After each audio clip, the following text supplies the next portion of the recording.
Hello everyone, আসসালামু আলাইকুম। আশা করি সবাই ভালো আছেন। আবার আপনাদের মাঝে নতুন একটি ভিডিও নিয়ে হাজির হলাম। আপনারা দেখতে পাচ্ছেন এটি হচ্ছে একটি ওল গাছ। এই ওলে রয়েছে প্রচুর পরিমাণে ভিটামিন এ, ভিটামিন সি এবং অ্যান্টিঅক্সিডেন্ট, যা ক্যান্সার কোষের বিকাশ রোধ করে।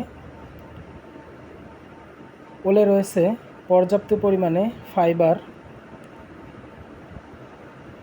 ওল খেলে ইনসুলিন ও গ্লুকোজের মাত্রার ভারসাম্য বজায় থাকে। তাই ওল হচ্ছে একটি খুবই গুরুত্বপূর্ণ খাবার। ওল খিদে নিয়ন্ত্রণেও কাজ করে থাকে। তাই বলা যায় ওল একটি অন্যতম ফুড হিসেবে পরিচিত।